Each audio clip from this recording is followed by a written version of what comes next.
یزیدی فوج کے سپاہی کی کہ میری بیوی کو ہاتھ بھی لگا لیتا. بہت غصہ ہوتے تھے میرے والد اگر یہ بیان صحیح سے نہ کیا جاتا. وہ کہتے تھے اس کو واضح کرو کہ کسی یزیدی فوجی میں، سپاہی میں، ہواری میں یہ ہمت نہیں تھی کہ ہماری شہزادیوں کو ہاتھ بھی لگا پاتا. نو کے نیزہ سے ایسے چادر کو اتارا گیا تھا، نو کے نیزہ سے چادر کو، کہ میری بیوی زخمی تھی، ان کی پیشانی زخمی تھی. Bibi Zainab, Bibi Kulsoom, ان کی آپ نے سنا ہی نہیں ہے نا، آپ نے سنا ہی نہیں ہے وہ واقعات. نو کے نیزہ سے چادر کو اتارا گیا تھا جو زخمی تھی شہزادیاں. اور ان کے قافلے میں ایسی بیبیاں موجود تھیں، ایسی کنیزیں موجود تھیں، جو کنیز میں نام بتاؤں گی، آپ اگر چاہیں تو ذرا تھوڑی سی تحقیق کریں. جناب فضہ جو حبش کی شہزادی تھی، انہوں کی چادر اتارنے کی ضرورت نہیں پڑی. جب بی بی زینب کے سر سے چادر اتاری گئی، انہوں نے اپنی چادر اتار کر پھینک دی کہ جب میری شہزادی کے سر پہ چادر نہیں تو میری چادر کیسی. عزت و ناموس میں فرق نہیں آیا تھا میری بیوی کے. رسوا کرنے کی کوشش کی تھی، رسوا ہوا یزید. نام ہے تو حسین کا، اور یہ حسین کا نام جو باقی ہے، یہ سارا کارنامہ بی بی زینب کا ہے کہ انہوں نے کوفہ و شام کے بازاروں میں یزیدی سپاہیوں سے ڈری نہیں. تازیانے مارتا تھا جب کلام کرتی تھیں، جب خطبہ دیتی تھیں، لیکن یہ حوصلہ دیا تھا میرے آقا علی نے ان کو کہ ہر مقام پر وہ ظلم بتاتی رہیں کہ یہ کون ہے، یہ جو نو کے نیزہ پہ جس کو بلند کیا ہے وہ کون ہے، کہ جو ہمیں گلی گلی میں پھرا رہے ہیں اور کس کے حکم پہ پھروا رہے ہیں وہ کون ہے، اس کی پہچان کراتی تھی.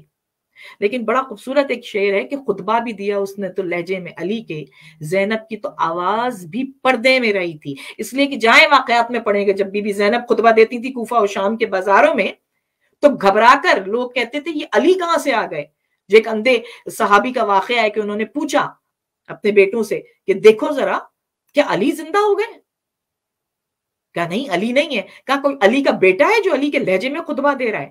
جا کر دریافت کیا تو پتا چلا علی کی بیٹی علی کے لہجے میں خطبہ دے رہی ہے، تو ان کی تو آواز بھی پردے میں رہی ہے. بات یہ ہے کہ ان کی عزت و ناموس پر میں اس لیے وضاحت کر رہی ہوں کہ غلط جملہ استعمال نہ کیا کریں. وہ بیبیاں بہت عظیم ہیں، اور ان بیبیوں کی تربیت جن گودوں میں ہوئی تھی کہ 4 برس کی تھی بی بی زینب، تو جناب علی اپنی گود میں بٹھا کر فصاحت و بلاغت کی عربی کے جملوں کا تبادلہ کیا کرتے تھے. تعلیم کے زیور سے آراستہ کیا گیا تھا. یہ وہ شہزادیاں تھیں. تو ہم جو اہتمام کرتے ہیں ہر سال، تو ہم بتاتے ہیں، ہم یہ سارا قصہ بتاتے ہیں، اور ہم یہ بھی بتاتے ہیں کہ بی بی زینب کا ایک بھائی تھا جس کی غیرت ایسی تھی کہ بی بی زینب دن کی روشنی میں بھی گھر سے باہر نہیں نکلتی تھیں، اور ان کا نام تھا حضرت عباس علمدار. آپ کی پرابلم یہ ہے ہمارے گھروں میں کہ آپ نے کربلا بیان کرنا چھوڑ دی. کربلا کو آپ نے صرف شیعوں کے حد تک محدود کر دیا. آپ کو صرف یہ الجھن ہونے لگی کہ ہر سال اہتمام کرتے ہیں. ہر سال اہتمام اس لیے کرتے ہیں کہ نسل در نسل ہم پہنچاتے رہیں اس پیغام کو. آپ نے اپنے بچوں کو اگر سنایا ہی نہیں تو ان کا آئیڈیل کون ہے؟ وہ اپنا ہیرو کسے مان رہے ہیں؟ وہ تو اپنا ہیرو سلمان خان اور شاہ رخ خان کو مان رہے ہیں نا. ان کو کیا پتا محمد مصطفیٰ صلی اللہ علیہ وسلم اپنی بیٹی کے آنے پر اٹھ کے کھڑے ہو جاتے تھے. کتنی دفعہ آپ نے بتایا ہوگا یہ. علی مرتضیٰ اپنی بیٹی کا کیسا احترام کرتے تھے، کیسے مشورے لیتے تھے. امام حسین بی بی زینب کے بغیر انہوں نے سفر نہیں اختیار کیا. آپ نے بتایا ہی نہیں قصہ. آپ نے بتایا ہی نہیں کہ بی بی زینب کا مولائے کائنات کا ایک ایسا غیرت مند بیٹا تھا، ایک ایسا غیرت مند بیٹا تھا کہ جس کی غیرت کو یہ گوارا نہیں تھا کہ جب نو کے نیزہ پر سب کے سر بلند کیے گئے وہ اپنا سر نو کے نیزہ سے گرا لیتا تھا. ان کا نام تھا حضرت عباس. آپ نے بتایا ہی نہیں. جو آپ کہہ رہے ہیں نا کہ جیسے ان کی عزت و ناموس، ارے بی بی ہاتھ جل جاتے وہ جو بی بی زینب کی چادر کو ہاتھ لگاتے، ٹوٹ جاتے وہ ہاتھ جو بی بی زینب کے چادر کو ہاتھ لگاتے ہیں، خاک ہو جاتے وہ لوگ جو بی بی زینب کی طرف ہاتھ بڑھاتے. نو کے نیزہ سے اتاری گئی تھی کیونکہ عباس کی غیرت کو گوارا نہیں تھا. پورے رستے میرے آقا عباس کی آنکھیں بیچی ہوئی تھیں، آنکھیں نہیں کھولتے تھے، اور لبوں سے ایک جملہ آتا تھا اب آپ بہت سارے اعتراضات لوگوں کے ہوں گے، لیکن لبوں سے ایک جملہ نکلتا تھا کہ عباس قیامت تک آنکھیں نہیں کھولے گا کہ کہیں زینب کے کھلے سر پہ نظر نہ پڑ جائے، کہیں میں اس حال میں نہ دیکھ لوں تو بیویوں کے پسے گردن ہاتھ بندھے ہوئے تھے۔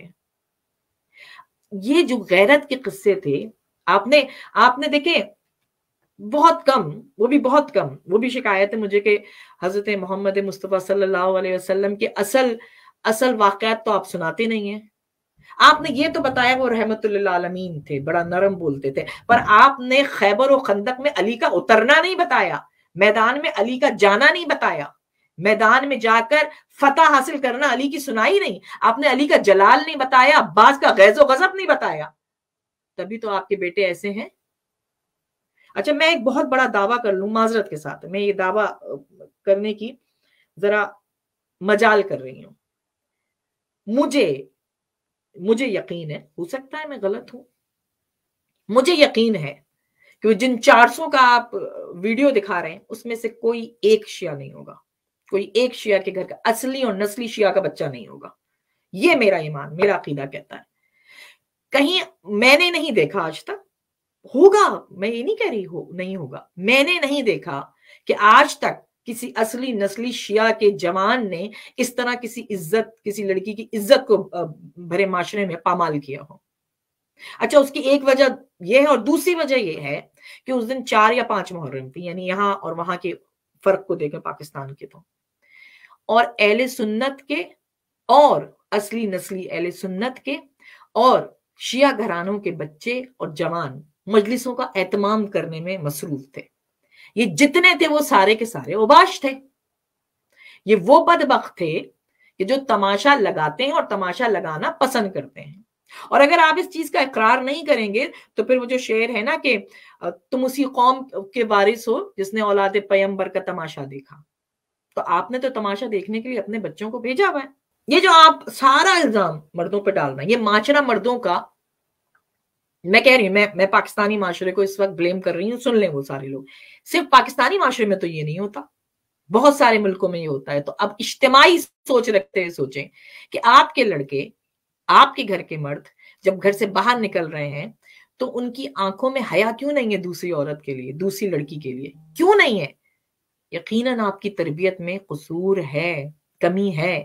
میں اب ماؤں سے سوال کر رہی ہوں، آپ مردوں کو کہہ رہے ہیں نا، بالکل ان سب کو آپ لٹکا دیں پھانسی، پر میں ان ماؤں سے سوال کر رہی ہوں کہ صرف یہ بینر لے کر باہر احتجاج کر جو کہا جا رہا ہے، میں ان سے اختلاف ٹوٹلی نہیں رکھتی کہ وہ موم بتی والی آنٹیاں، لیکن رکھتی بھی ہوں کہ وہ جو بینر آپ نے بیہودہ جملوں کے سڑکوں پہ نکالے تھے، ان جملوں سے آپ کا حق نہیں ملے گا یا آزادی نہیں ملے گی، بلکہ اب آپ کو یہ پروف کرنا ہوگا۔ آپ کی گود میں جو بچے پروان چڑھ رہے ہیں نا، ان کو آپ نے ان کربلا والوں کے واقعات سنانے ہوں گے، ان کو یہ درس دینا ہوگا، ان کو بتانا ہوگا حیا غیرت کیا ہوتی ہے، ناموس کیا ہوتی ہے، ان کو بتانا ہوگا کہ گھر سے باہر نکلو تو ہر عورت کو بہن یا ماں کی نگاہ سے دیکھو، اور اگر نہیں دیکھ سکتے تو نگاہوں کو جھکا لو۔ آپ نے سکھایا؟ یا جب آپ کے بچے واپس پلٹ کر آتے ہیں تو آپ ان سے پوچھتے ہیں کہاں سے آ رہے ہو، کیا کر کے آ رہے ہو؟ آپ کے والدین نے آپ سے ضرور پوچھا تھا، ہم سے تو پوچھا تھا، شام ڈھلے گھر لوٹ آؤ، ہمارے یہاں تو لڑکوں کے لیے بھی حکم تھا۔ اچھا ہم رہ رہے ہیں اس طرح کے معاشرے میں، آپ جن کو کہتے ہیں مغربی معاشرہ، بے باک معاشرہ، پر ہم یہاں پر اپنے بچوں کو جو پروان چڑھا رہے ہیں، ہم ان کو اس طرح کی پارٹیز میں جانے کی اجازت نہیں دیتے۔ اور جو آپ کہتے ہیں نا کہ 15 سال کے بچہ یہاں سے چلا جاتا ہے، جب بھی واپس آتا ہے کہیں سے، ہم پوچھتے ہیں کہاں سے کیا کر آئے ہو، کیونکہ ہماری تربیت یہی ہوئی تھی۔ ہم لوگ کوشش کرتے ہیں کہ ان کو ان اسلامی تاریخوں میں اہتمام کر اس کی اہمیت کو اجاگر کریں، اس کی اہمیت کو بتائیں۔ اب جو یہ بار بار کہہ رہے تھے مجھے، تو میں ان سے یہ گفتگو اس لیے کر رہی ہوں کہ مجھے ذرا قوم کی ماؤں سے بھی شکایت تھی، اور مجھے تھوڑا سا یہ احساس ہوا کہ ہم شاید غلط سمت میں نکل جاتے ہیں، ہمیں جو اصل مسئلہ ہے نا وہ بیان نہیں کرتے۔ دیکھیں آپ جو کہہ رہے ہیں کہ مردوں کا معاشرہ ہے اور وہ نوچ رہے ہیں، بوٹیاں نوچ رہے ہیں، یہ کر رہے ہیں، تو پہلے تو آپ اب صرف مسئلے پہ بات نہ کریں، سلوشن پر بھی بات کریں۔ سلوشن کیا ہے؟ کیا آپ نے اپنی بیٹی کو مضبوط کیا ہے؟ کیا آپ نے اپنی بیٹی کو حوصلہ اعتماد دیا ہے؟ دیکھیں، مجھے مولا کائنات حضرت علی ابن ابو طالب علیہ السلام کا ایک جملہ یاد آ رہا ہے، کیا کمال کا جملہ میرے مولا نے کہا تھا، بہترین ہے وہ عورت جو گھر کے اندر نرم ہو، اخلاق والی ہو، لیکن گھر سے باہر نکلے تو سخت مزاج کا اظہار کرے، تاکہ کوئی، اگر دیکھیں اب تعلیم کے لیے نکلنا ہے، مولا کی جو جتنے قول ہیں نا ہر دور کے لیے ہیں، تعلیم کے لیے نکلنا ہے، روزگار کے لیے نکلنا ہے۔ مولا نے یہ بھی تو کہا تھا کہ اپنے بچوں کو اس طرح پروان نہ چڑھاؤ جس طرح تم پروان چڑھائے گئے ہو، کیونکہ زمانہ بدلتا ہے، زمانے کے ساتھ چلو۔ تو اب لڑکیوں کی تعلیم پر آپ کہہ دیں گے یہ لڑکی کیوں گئی وہاں پہ، یہ جو جملہ آ رہا ہے نا، ہاں بھائی کیوں گئی، اس پہ بھی میں بات کروں گی، لڑکی کیوں گئی وہاں پر؟ تو آپ اپنے بھیڑیے جیسے بچوں کو تو کنٹرول، لڑکوں کو کنٹرول کر نہیں سکتے، لڑکی کیوں باہر گئی؟ بھائی جو لڑکی نظر آئے گی اسے نوچنے شروع ہو جائیں گے۔ مجھے بہت یہ کہا جاتا ہے کہ آپ کا لہجہ سخت ہے، باہر نکلتے، میں اپنے دل سے بہت نرم ہوں، بہت زیادہ، لیکن مجھے اپنا وقار عزیز ہے، اس لیے میں جو طریقہ میں اپنے لیے اختیار کرتی ہوں، میں اپنی بیٹی کو وہی طریقہ سکھاؤں گی۔ اب آگے اس کی مرضی اور اس کی تحقیق، کہ کوئی آپ کو اگر ٹیڑھی نگاہ سے دیکھے یا آپ کے اوپر بے حرمتی والی نگاہ ڈالے، نوچ ڈالے آپ کو آنکھیں۔ بھئی یہاں ہمارے اوپر پابندی ہے نا، ہم شاید مار نہ سکیں، پاکستان میں تو نہیں ہے نا۔ اب دو وجوہات کی بنا پر آپ اپنی بیٹیوں کو باہر نہ بھیجیں، اور دو وجوہات کی بنا پر بھیجیں، اور دونوں سیم ہے۔ پہلی چیز، اگر آپ نے اپنی بیٹی کو حفاظت کرنا نہیں سکھائی ہے تو نہیں بھیجیں، مان جائے نا کہ بھئی آپ کی بیٹی کمزور ہے، کیونکہ فطرتاً، اور میں یہ سمجھتی ہوں کہ جسمانی طور پر یہ تو پروردگار کا فیصلہ ہے نا کہ اس نے عورت کو کمزور رکھا ہے مرد کے مقابلے میں، تو وہ ان مستنڈوں کا کیسے مقابلہ کر سکتی تھی؟ تو پہلے تو یہ بات کہ آپ نے اگر حفاظت کرنا اپنی بیٹی کو نہیں سکھائی ہے تو آپ نے اس کو باہر نہیں جانے دینا۔ دوسری وجہ، یا تو آپ کا پورا معاشرہ سدھر گیا ہو، اس میں تبدیلی آ گئی ہو، یا کم سے کم پورے کے پورے نہیں، چند محافظ بن کر کھڑے ہوں کہ جہاں کسی لڑکی کے اوپر جملہ کسا جائے وہ محافظ سامنے آ کے کھڑے ہو جائیں، لڑکی کے ہماری بہن ہے، ہماری ماں ہے، ہماری بیٹی ہے۔ اگر آپ کے معاشرے میں ایسا نہیں ہے تو ہاں آپ مجبوری ہے، آپ اس کو قبول کریں، آپ کے معاشرے میں یہ خرابی ہے، آپ اپنی بیٹی کو باہر نہ بیچیں، اپنے سینے سے لگا کے رکھیں اپنی بیٹی کو، مجبوری، یہ مجبوری ہے تو اس کو مان لیں۔ جو یہ کہا جا رہا ہے نا کہ آپ، حکومت کی طرف سے بڑے اچھے بیانات آ رہے ہیں، ٹویٹ بھی کیا جا رہا ہے، ہم نے تو بڑا یقین بھی رکھا تھا ان پہ، ان 400 لوگوں کو عبرتناک سزا دی جائے گی، ہم منتظر ہیں، یعنی ہر پاکستان کی ہر ماں، ہر بیٹی، ہر بہن منتظر ہے کہ ان کو سزائیں دی جائیں، اس میں تو کوئی کمپرومائز کریں گے ہی نہیں ہم۔ لیکن آپ ان 400 کو سزا دے دیں گے، وہ جو 4000 تیار ہو رہے ہیں گھروں میں، اس کا کیا کریں گے آپ؟ ان 4000 کو کیسے روکیں گے جو پھر 4 لاکھ، پھر اس سے 4 کروڑ ہوتے چلے جائیں گے؟ جنریشن تو آپ کی بڑھتی چلی جا رہی ہے نا، بچے پیدا ہونے تو گھروں میں بند نہیں ہو رہے۔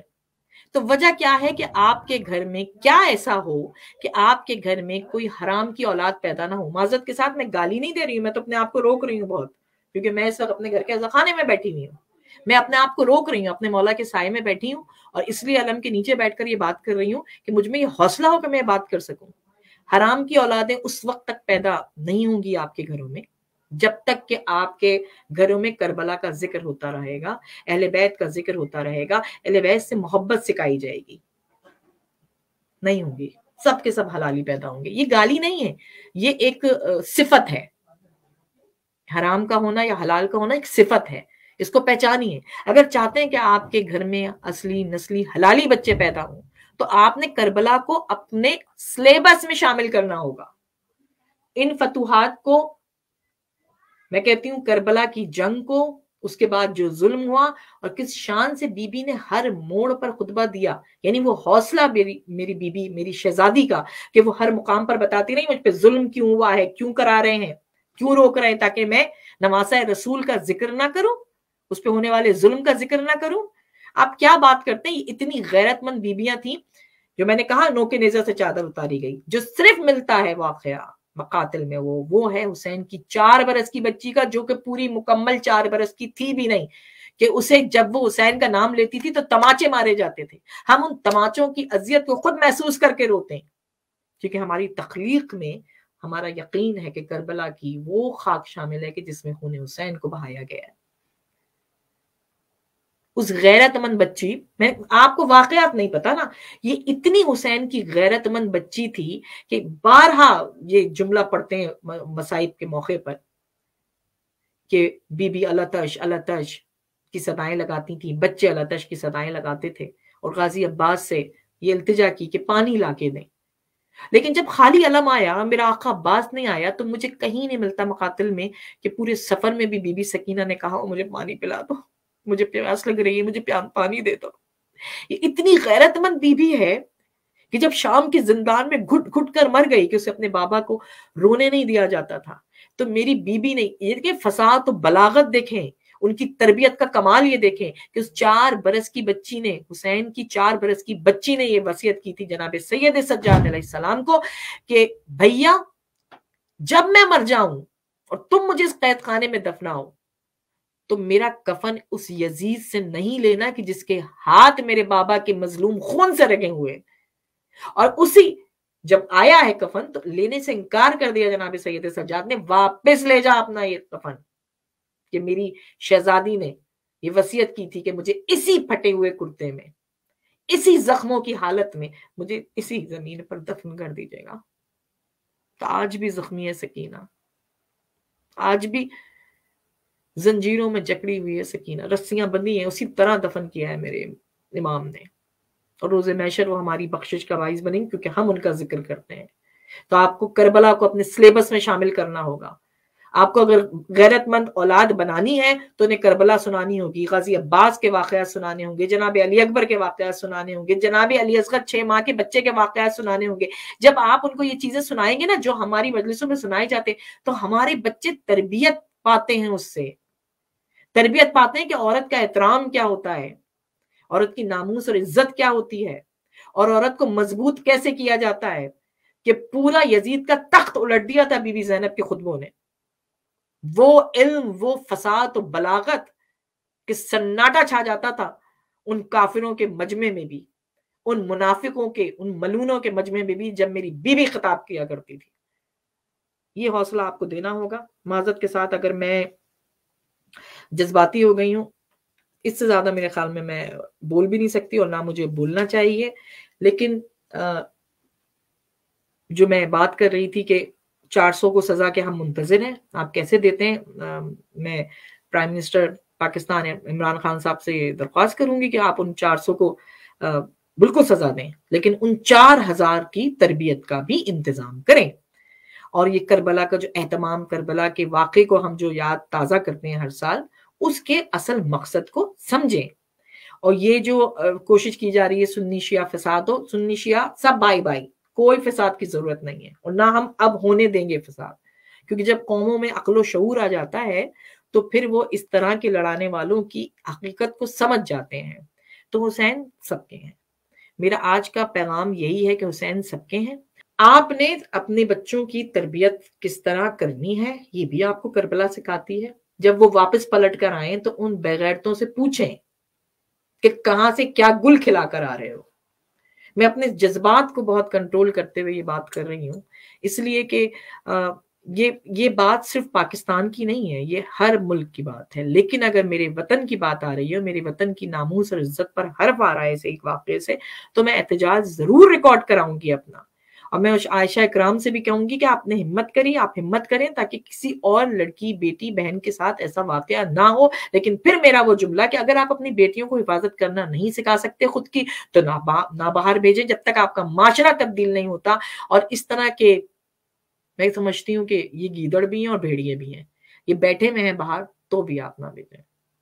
اور اس لیے بھی سنائیں کربلا کہ وہ آخر میں وہی شعر پڑھوں گی جو میں ہمیشہ پڑھتی ہوں کہ حق و باطل کا وہی مارکہ عہد قدیم، گرم دنیا میں بانداز جدید آج بھی ہے، فرق یہ ہے کہ نہیں عزم حسینی، ورنہ کربلا آج بھی ہے، فوج یزید آج بھی ہے. جو یہ عمل کرے وہ فوج یزید میں شمار ہوگا. جیسے میں نے شروع میں پڑھا کہ اس کے بعد 2 ہی طبقے رہے ہیں کربلا کے بعد، ایک حسینی ہے اور ایک یزیدی ہے. تو یہ عمل یزیدیوں کا تھا، حسینیوں کا نہیں تھا. کہیں ایسا نہ ہو کہ آپ کے گھروں میں یزید پل رہے ہوں تو ان یزیدوں کو باہر نکالنے کے لیے آپ کو کربلا کے واقعے کو بار بار دہرانا پڑے گا. یہی میرا پیغام ہے اور یہی میری وصیت ہے. اپنا بہت خیال رکھیں، اس پروگرام کو زیادہ زیادہ شیئر کریں، اپنے احتجاج کو ریکارڈ کرائیں یا کمنٹس دیں، اپنا مشورہ دیں. جب تک کے لیے مجھے اجازت دیں، خدا حافظ.